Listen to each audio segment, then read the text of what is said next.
Hello મિત્રો, કેમ છો બધા? ગુડ મોર્નિંગ, જય શ્રી કૃષ્ણ અને જય દ્વારકાધીશ. તમારા બધાનું સ્વાગત છે મારા એક મસ્ત મજાના નવા વ્લોગમાં. તો આઈ હોપ કે તમે બધા મજામાં જશો. તો મિત્રો, સવારના પોરમાં છે ને આપણે નવરા થઈ ગયા છીએ અને ઘડિયાળમાં જો કેટલા 8:30 જેવો ટાઈમ થવા આવ્યો છે. અને આજે આપણે છે ને જઈએ છીએ એક બહુ સરસની જગ્યા છે, તો આપણે ત્યાં જવાના છીએ. તો તમે વિડીયોમાં છે ને આગળ બન્યા રહેજો. અને આજે છે ને અમારા મંથનભાઈ છે એની પહેલી વાર છે ને ટ્રેનમાં બેસવાના છે. તો જોશું આજે મંથનને ટ્રેનમાં બેસીને કેવું લાગે છે ને, કારણ કે આટલા ટાઈમ થયા એ બધે જાતા હોય આવતો હોય પણ ટ્રેનમાં ક્યારેય ગયા નથી અને એનો શોખ છે ટ્રેનમાં જવાનો. તો આજે આપણે ફાઇનલી મંથનભાઈને લઈ અને ટ્રેનમાં છે ને એક દિવસની આપણે છે એ ટ્રાવેલિંગ કરવાના છીએ. તો વિડીયોમાં છે એ આગળ બન્યા રહેજો કે અમે ક્યાં જઈએ છીએ ને. હા, જય દ્વારકાધીશ. તો અમારા મંથનભાઈ છે ને જો રેલવે સ્ટેશને આપણે આવી ગયા છીએ. હા, પહેલી વાર ટ્રેનમાં બેસવાનો કા? કેવું લાગે મંથન? કેવું લાગે? મજા આવશે હે? તો ચાલો, ટ્રેન છે ને એ આપણી આવી ગઈ છે અને આપણે ટિકિટ લઈ લીધી છે. અને અમારા મંથનભાઈ તો છે ને જો ટ્રેનમાં બેસવા હાટું એકદમ ઉતાવળા થાય છે. તો ટ્રેન ઊભી રહીએ ને એટલે આપણે બેસી જશું. તો આપણે છે ને એ ભાવનગરવાળી ટ્રેન છે એમાં બેસવાનું છે. તો ચાલો, ટ્રેન ઊભી રહીએ એટલે આપણે બેસી જશું. જગ્યા મળી જાય ને તો આપણા માટે એક સારું છે, કારણ કે ટ્રાફિક બહુ હોય છે આ ટ્રેનની અંદર. બેસવાની જગ્યા છે એ હોતી નથી.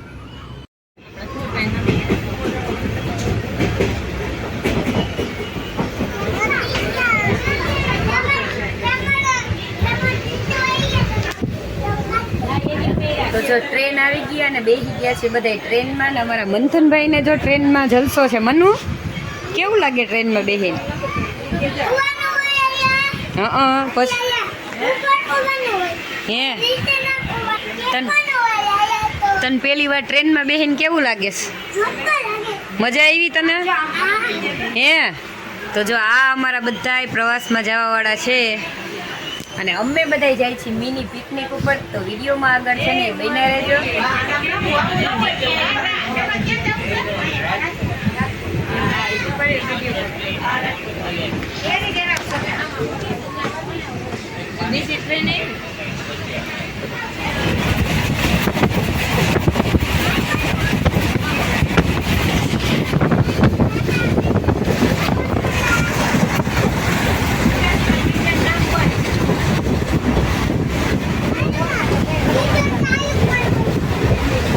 ફાઇનલી આપણે છે ને લાઠી પહોંચી ગયા છીએ અને રેલવે સ્ટેશને ઉતરી ગયા છીએ રસ્તામાં.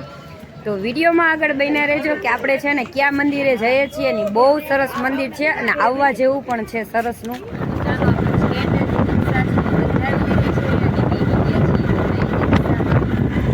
જો અમારા મંથનભાઈ તો જો મંથને તો જો ચોટી બનાવી કા બબુડી બની મારી નાની બબુડી બની ગઈ છે. મંથનને ખૂબ મજા આવી ગઈ છે. ટ્રેનમાં એવું થઈ લીધું છે. ચાલો, હનુમાન દાદાનું નાળિયેર અને આકડાની માળા ને બધું લેવાઈ ગયું છે. અને મંદિરમાં છે ને થાળની આરતી થાય છે. તો આપણે છે આરતીમાં ફટોફટ પહોંચી જાય.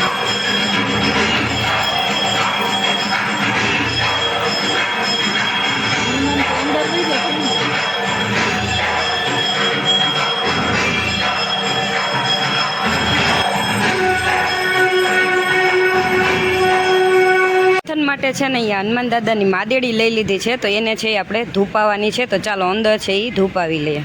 લીધા છે, દર્શન કરીએ. અને આપણે છે ને હવે મંથન માટે મંદિરની અંદરથી છે ને માદેડી લીધી છે. તો એ હનુમાન દાદાની ધૂપાવી લઈને કરી લઈ. પછી મંથનભાઈને છે ને એ માદેડી બાંધી દઈ. તો દર્શન કરીને આપણે આવી ગયા છીએ પ્રસાદ લેવા. અને જો સરસ હનુમાન દાદાનો મસ્ત પ્રસાદ છે. શાક છે, દૂધી બટેટાનું, ભાત, બુંદી, દાળ ને રોટલી. અમારા મંથનને ગુંદી બહુ ભાવે કા? તો અમારા મંથનભાઈ ગુંદી છે ને એ બહુ ખાય ને ફેવરેટ છે. તો એ બધા પ્રસાદ લેવા હનુમાન દાદાનો છે એ બેસી ગયા છે. અને અહીંયા ઘણા બધા માણસો છે એ મંદિરે આવે છે. આડા દિવસે છે એટલા માણસો છે, પણ શનિવારે અને મંગળવારે આવો ને તો મંદિરે પગ મૂકવાની પણ તમને જગ્યા ન હોય. તો તમે જોઈ લ્યો, ભોજનાલયમાં ઘણા બધા માણસો છે ને એ બપોરે અહીંયા પ્રસાદ લે છે તો ચાલો આપણે છે હવે પ્રસાદ છે એ લઈ લઈએ. તો જમી લીધું છે જો અમે બધાએ. અહીંયા ભોજનાલય બાજુમાં જ છે. તો આ છે ભૂરખિયા હનુમાનનું મંદિર. અહીંયા સુવાની અને બધી વ્યવસ્થા છે. સાથે સાથે છે ને અહીંયા ચાની ને એની કેન્ટીન પણ છે.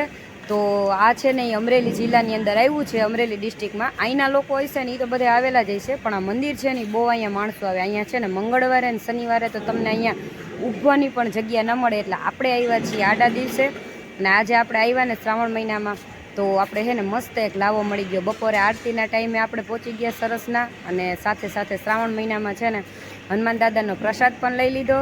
અને આપણે છે ને એ મંથન માટે છે એ રક્ષા કવચનો જે માદેડી છે ને એ પણ કરાવી લીધી છે. અને આ મંદિર છે ને એ જેવું સાળંગપુર છે ને એવું જ મસ્ત મંદિર છે ને જો હનુમાન દાદાનું છે. તો તમે પણ છે એ ભૂરખિયા હનુમાને એકવાર ક્યારેક નાની એવી ટૂર કરજો. બહુ મસ્ત મજાનું છે હનુમાન દાદાનું મંદિર છે. આપણે આવી ગયા છીએ બહાર, ને બહાર અહીંયા અમારા જો મંથનભાઈના રમકડાની ફરમાઈશું ચાલુ થઈ ગઈ છે. તો હવે હાલો કાંઈક એને રમકડું લઈ દે અને પછી કરીએ છીએ કાં આરામ કરીએ. શું કરસ?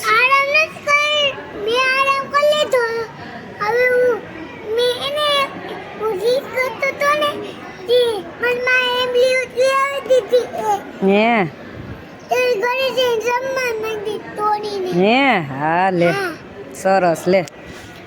તો રમકડાની ફરમાઈશ હતી અમારા ભાઈની કાં દીકાની રમકડાની ફરમાઈશ હતી ને તો છેલ્લે એમ્બ્યુલન્સ છે એ આપણે રમકડાના ખજાનામાંથી ભાઈએ લઈ લીધી છે. અને આપણે છે એ હવે ભૂરખિયા હનુમાનેથી આવી ગયા છીએ રેલવે સ્ટેશને. તો ટિકિટ બારી ખુલે ને એટલે આપણે પાછા ઘરે જવાની ટિકિટ છે એ લઈ લઈએ. અને અહીંયા રેલવે સ્ટેશને જો ઘણું બધું માણસ છે એ આવી ગયું છે, અને અહીંયા આવીને બધા ઘણા લોકો છે એ આરામ કરે છે. અને અમારા મંથનભાઈને તો જો રમકડું લીધું ને તો રમકડાની હારે રમતને તે શું લીધું મંથન? તે શું લીધું તું? એમ્બ્યુલન્સ લીધી. તો અહીંયા અમારે એમ્બ્યુલન્સ ખુલી ગઈ છે, અને ભાઈ રેલવે સ્ટેશનમાં રમશે ને ટ્રેનમાં બેસી ગયા છે ને જો બધા લોકો થાકી ગયા છે. ને અમારા મંથનભાઈ છે ને એ થાકી ગયા ને તો હોઈ ગયા છે. તો ચાલો હવે અમારા મંથનભાઈ જો ટ્રેનમાં એક નીંદરની ચપ્પી કરી લીધી છે. ને શું ખાસ મંથન? ટ્રેનમાં પકોડાની મોજ કરે છે કાં? તો જો ઈ પકોડું ખાય છે. એમાં જો 8:30 ને 5 જેટલો ટાઈમ થઈ ગયો છે. ટ્રેન છે યાર થોડીક મોડી હતી. તો અમારા મંથનભાઈ, ચાલો મંથનભાઈ, શું મંથન તને કેવી મજા આવી ટ્રેનમાં? એમાંનું ટ્રેનમાં મજા આવી ને તને? હવે પાછું જવું ટ્રેનમાં? જવું છે? તો ચાલો અમારા મંથનભાઈની ટ્રેનની સફર છે ને પહેલી વખત ટ્રેનમાં બેઠો એને મોજ મસ્તી ને મજા જ પડી ગઈ. તો મિત્રો વિડીયો પસંદ આવે તો વિડીયોને લાઇક કરજો, શેર કરજો, અને ચેનલ પર નવા હો તો ચેનલને સબસ્ક્રાઈબ કરવાનું ભૂલતા નહીં. મળશું પાછા મસ્ત મજાના એક નવા વિડીયો અને નવા વ્લોગ સાથે. ત્યાં સુધી બધાને જય શ્રી કૃષ્ણ અને જય દ્વારકાધીશ.